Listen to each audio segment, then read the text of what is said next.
अंबेडकर जयंती को लेकर उमड़ा जनसैलाब। गिरिडीह जिला के देवरी प्रखंड अंतर्गत जमखोखरो में अंबेडकर जयंती को लेकर उमड़ा जनसैलाब।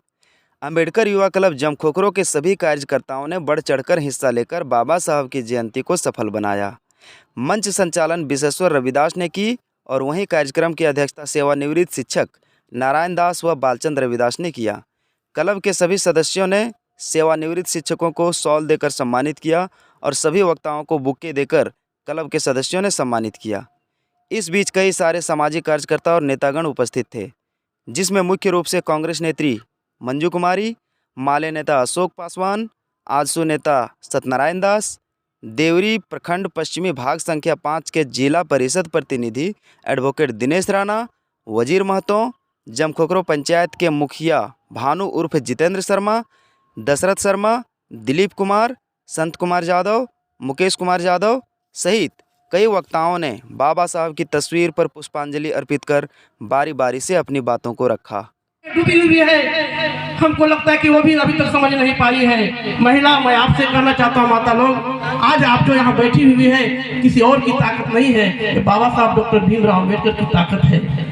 एक बार अपने बच्चों को सबसे पहले जरूर बताएं कि बाबा साहब डॉक्टर भीमराव अम्बेडकर कौन थे और बाबा साहब ने जो किए हैं वो आज तक दुनिया में कोई नहीं कर पाएंगे, क्योंकि उन्होंने जो संविधान बनाए वो संविधान विश्व के सबसे बड़े संविधान के नाम से जाने जाते हैं। आज उसी संविधान के माध्यम से देश चलता है, कानून चलती है, व्यवस्था चलती है। हम दैनिक जीवन का कार्यकाल करते हैं और उनको एक जाति की सीमा में बांध करके एक दलित नेता ने सीमित कर दिया।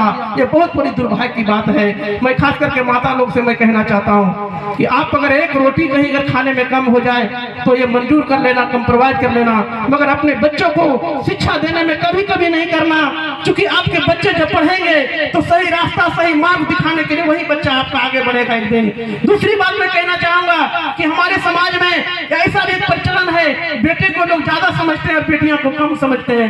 मैं कहता हूं कि बेटे से बेटियां को कम बराबरी का दर्जा मत दो। जितना आप बेटे को सम्मान देते हो उससे एक कदम ज्यादा बेटियां को सम्मान दो। अगर एक बेटा पढ़ेंगे तो आपका एक घर शिक्षित होगा, अगर एक बेटियां पढ़ेंगी तो 3 पीढ़ियां शिक्षित होगा। इसलिए बेटियों को शिक्षा देने में कभी कमी नहीं करना। एकदम खाने की कमी हो जाए तो चलेगा, लेकिन शिक्षा में कभी कॉम्प्रोमाइज नहीं करना।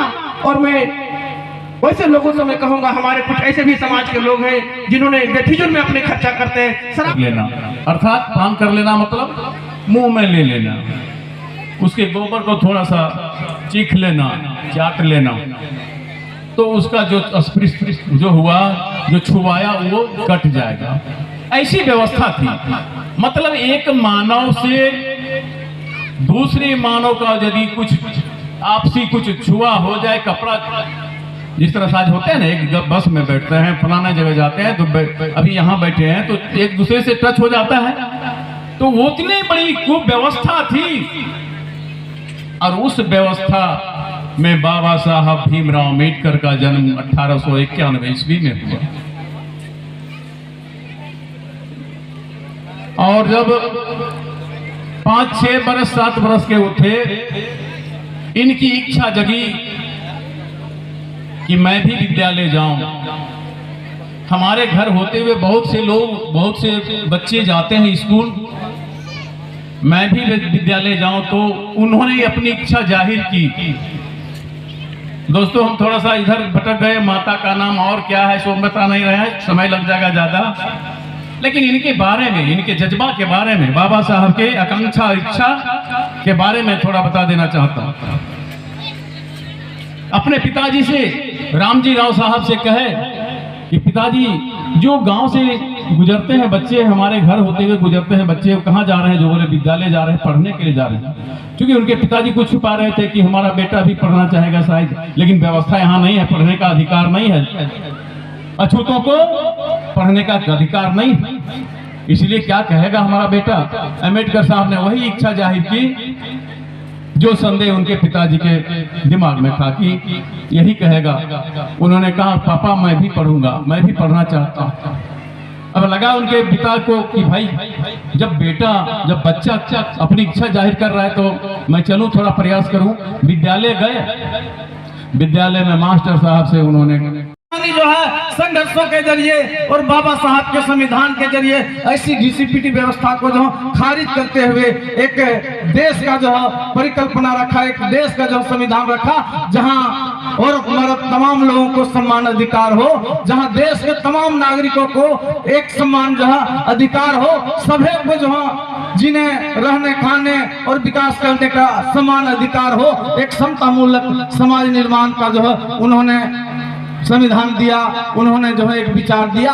आज उसी देश के अंदर, जिस देश में इस तरह का संविधान हो, जिस देश में इस तरह का महान हस्ती के लोग जो हैं दुनिया को जो रास्ता दिखाए हैं, आज दुनिया के अमेरिका से लेकर दुनिया के बड़े बड़े विकसित देशों में जो है बाबा साहब के इस आदर्श को जो है मानते हैं। वो जो बाबा बनिए, डॉक्टर बनिए, वकील बनिए और बहुत सारे क्षेत्र में आप लोग आगे बढ़िए, मेरी शुभकामना है, आशीर्वाद है। और मैं खास करके माता बहनों से कहना चाहती हूँ और मैं भाइयों से भी कहना चाहती हूँ, ये जो हमारे कमाते जो है, जो डेली कमाते हैं, शराब पी करके आकर के घर में जो दंगा फसाद करते हैं, मैं आप लोगों से मैं दरख्वास्त करती हूँ कि ऐसा नहीं कीजिए। इससे घर का जो है स्थिति खराब हो जाती है, इसको ना करें। और अपने खास करके जो 2 पैसा शराब पीने में लगाते हो, पैसा अपना बच्चों में पढ़ाएं लिखाएं और आगे बढ़ाएं, ताकि आपका बेहतर भविष्य, आपके बाल बच्चे का बेहतर भविष्य होगा, वो आगे बढ़ेंगे, तभी हमारे समाज में सुधार होगा और तभी हम लोग समाज में आगे बढ़ सकेंगे। और बहुत सारा कार्यक्रम है, इसलिए मैं ज़्यादा ना बोल करके आप सबों से मैं विदा लेती हूँ। जय भीम, नमो बुद्धाय। लोकतंत्र का निर्माण इस भारत में किया, आज उसको कोई पूरा दुनिया लोहा मानती है अम्बेडकर साहब को। ये समझना चाहिए और हम लोग समझने के लिए तैयार नहीं है। अरे भाई, रोज अखबार में आता है, रोज टीवी में आता है, अम्बेडकर साहब का एक चैनल चलता है, उस चैनल को भी देखिए। ये देखने की जरूरत नहीं समझते हैं। अरे भाई देखिए, तभी समझिएगा। जब देखिएगा नहीं तो समझिएगा नहीं, सुनिएगा नहीं तो बोल नहीं पाइएगा। कहा जाता है आवाज कैसे निकलती है। हम जो इस मंच से बोल रहे हैं, कैसे बोल रहे हैं? हम पढ़े लिखे तब न बोल रहे हैं। जितने लोग आए हुए हैं, जितने लोग अपना विचार देके चले गए, वो सारे लोग पढ़े, विद्यालय में पढ़ने गए, तभी तो बोल पाए। इसलिए आप समझिए, संविधान को किसी भी कीमत में मिटने नहीं दिया जाएगा। पूरा देश की जनता ने यह तय कर लिया है कि संविधान पर अगर छेड़छाड़ करने की कोशिश की गई तो हम समझते हैं कि अम्बेडकर सेना नहीं बल्कि पूरे देश की सेना उसको खदेड़ करके बाहर करने का काम करेगी। ये तय कर लिया यहाँ के लोगों ने। इसलिए घबराने की क्या बात है। जब हम सभी लोग पढ़े लिखे लोग होते चले हैं और पढ़ लिख रहे हैं, तो फिर हम लोग को पीछे कौन छोड़ सकता है।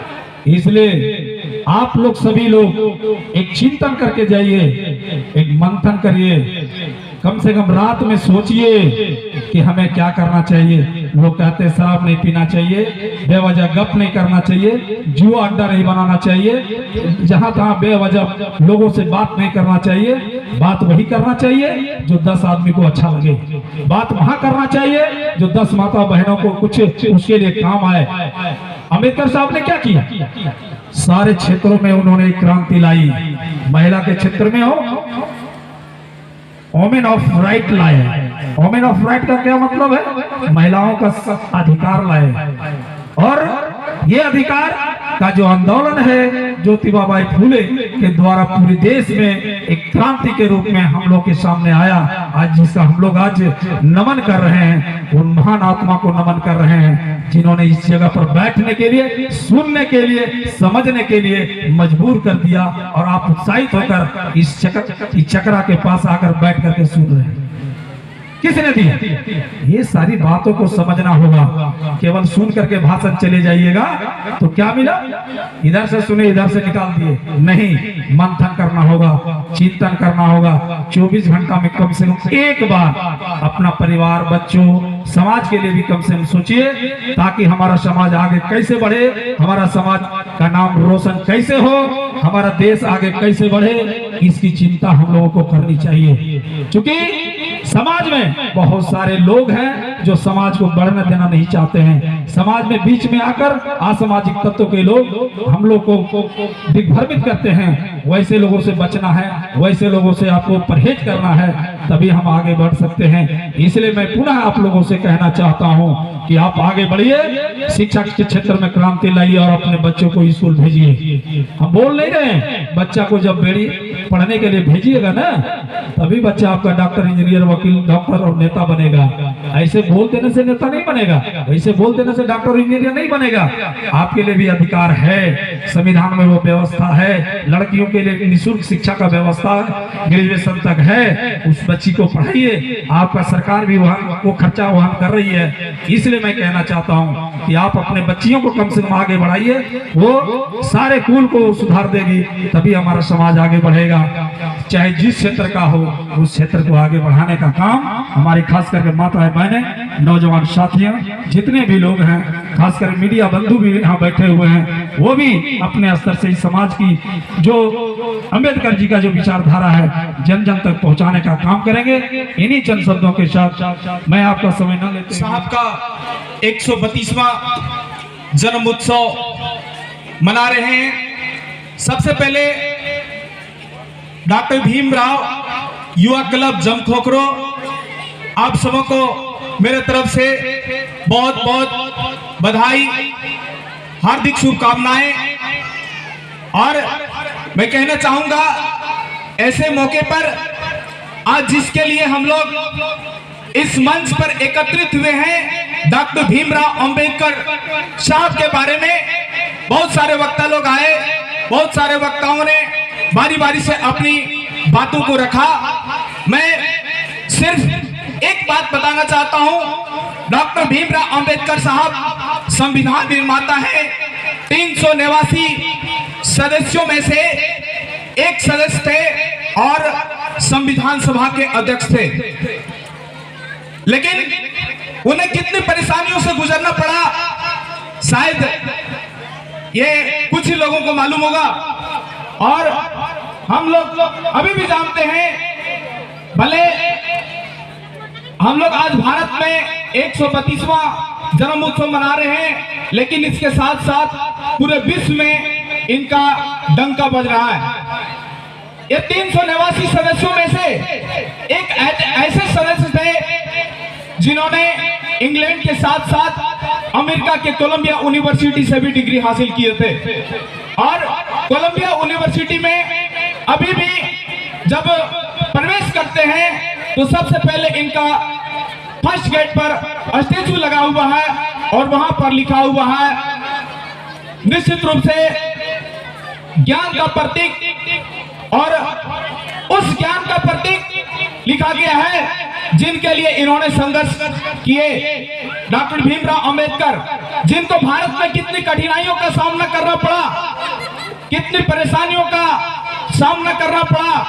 भारत में डॉक्टर भीमराव अंबेडकर एक ऐसे युग पुरुष थे जिनका हम आज के दिन में जितना ही बखान करें बहुत ही कम होगा। मैं एक छोटी सी कहानी उनके बारे में बताना चाहता हूं। उनके तीनों पुत्र मर गए थे और जब चौथे संतान मर गए तो उनको कफन देने के लिए इस छुआछूत की भावना में कई भी लोगों, दुकानदार लोग कपड़ा देने के लिए तैयार नहीं होते थे। ऐसी स्थिति में उन्होंने अपनी पत्नी रमाबाई का जो साड़ी होता है उस साड़ी को, पल्लू को फाड़ करके अंतिम रूप में उनको दफन करने का प्रयास किए। तो ऐसे ऐसे परेशानियों से गुजरना पड़ा डॉक्टर भीमराव अंबेडकर साहब को। समय की अभाव है, ऐसी स्थिति में हम आप सबों के बीच में आज के दिन में हम चाहेंगे कि उनके सपनों को साकार करने के लिए शिक्षा के मार्गदर्शन में हम अग्रसर हों और उनके आदर्शों पर चलने का प्रयास करें। इन्हीं चंद शब्दों के साथ मैं अपनी वाणी को विराम करता हूं। बहुत बहुत धन्यवाद।